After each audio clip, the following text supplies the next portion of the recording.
And the technology got better.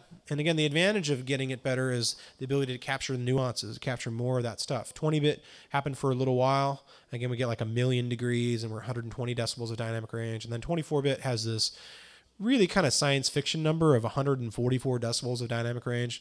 A lot of people think I'm talking about sound pressure level, like 144 decibels, like blowing up your eardrums. Now, this is from 0 to a minus 144. Can you name any product that has that kind of range?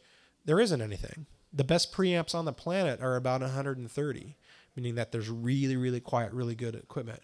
So you might say, well, what's the point? Why bother having 144 decibels of range? We just got rid of something. Do you remember this thing called quantization noise? We just got rid of it. Why? Because it's below the noise floor. It's like way down here at minus 140 is where 44 is where it's quantizing, and our noise floor, the actual sound of the room we're in, the sound of traffic outside or whatever, we're hearing natural environment, which is cool. So we got rid of that crap, right? Would you agree that would be a good yay success, right? Now we only got one error to worry about. What's the error we got to worry about? Don't clip, right? Which is still some work, learning how to set an average level. And so, but yeah. That's kind of the big difference there. We have this huge dynamic range today of 144 decibels, and so you really need to kind of think about what we can kind of do with that. So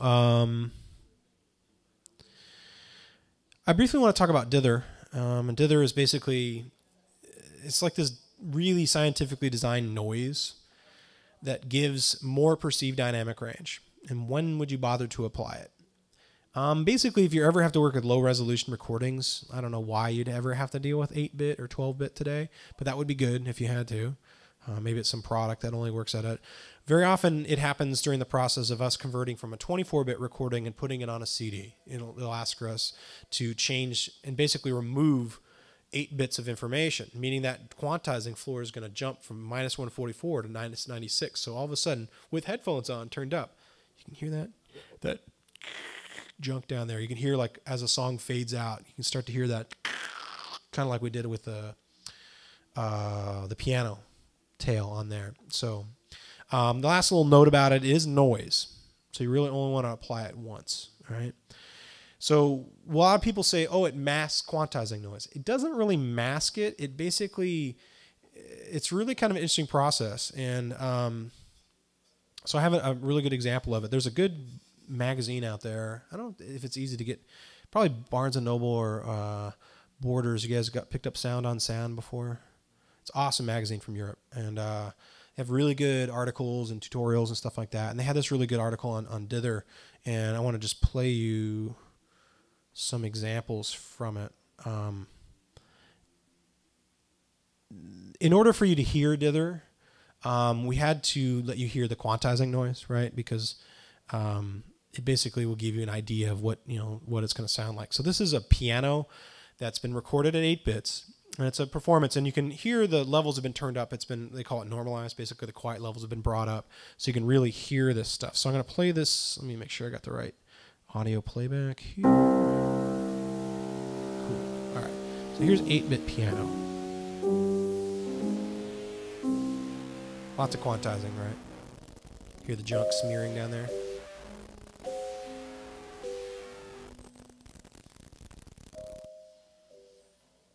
So you hear what's happening to the details, right? It's kind of smearing them and getting rid of it and get that kind of crunchy 9-inch nails thing. Well, how could noise help that? Wouldn't it just get in the way of it? It's kind of an amazing thing. Here's my example that I like to use. If you were to take, I don't know, you guys don't have anything with writing in front of you, but imagine you have something with writing on in front of you as you look at it. Like in my case, it's my computer screen here. If I were to take my hand and take my fingers out and I kind of look through my fingers at this thing, it's sort of quantized one spot or the other, right? But if I jiggle my hand back and forth and I create noise, what happens? I can read it. I can see through that noise. Why? Because my brain's really talented, right? And your brains are also. Why? Because we can piece together elements through noise. Even though, it got rounded there by jostling it around, by adding this kind of randomness to it, adding noise to it, all of a sudden your ears are going to be able to hear the decay of the piano. Trust me, try it out. So here's that same example with a little bit dither added. And it's going to sound like hiss to you, probably.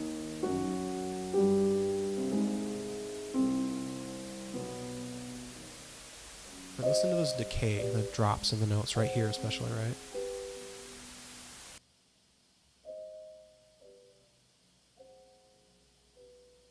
It's pretty different, right? Now, we're not doing 8-bit, all right? That's a really rare thing for you ever to deal with 8-bit, but it made 8-bit a lot more palatable, right, than it was a second ago. Again, compare it to this.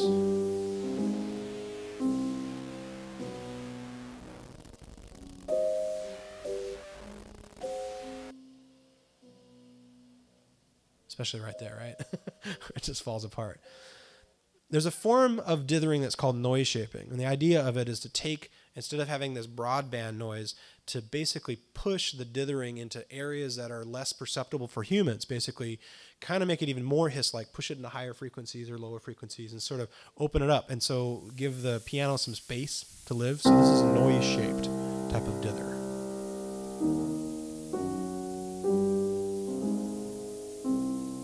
Still 8 bits.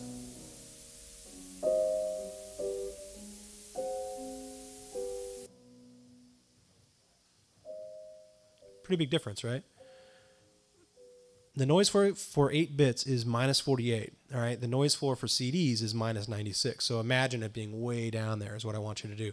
But just to kind of prove the point even further, could dither do anything with 3 bits?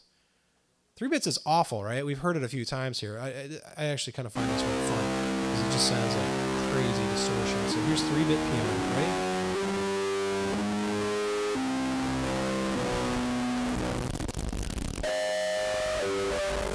Especially right here. Ready? Yes. It's just awful, right?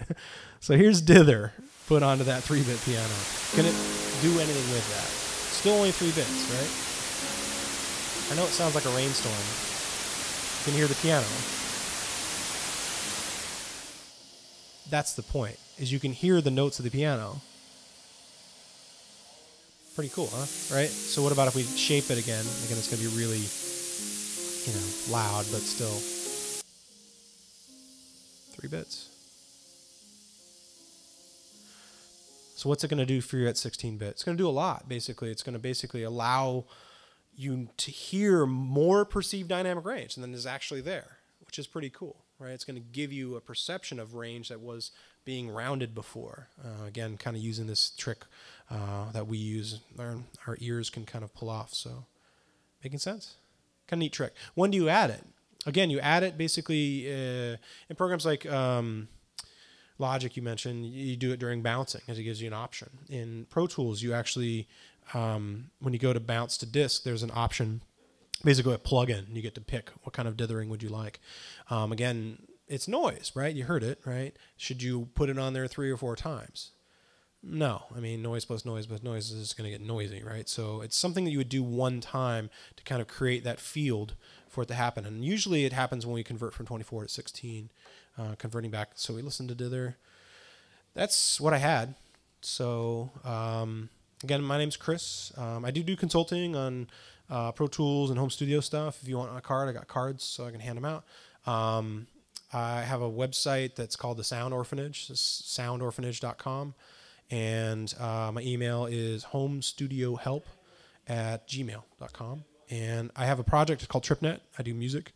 And that's what I'm really focusing on now, is trying to get my music on in film and TV projects and stuff. If you're into really interesting, adventurous music, it's on iTunes and CD Baby. You can check it out. So TRIPNET. Questions?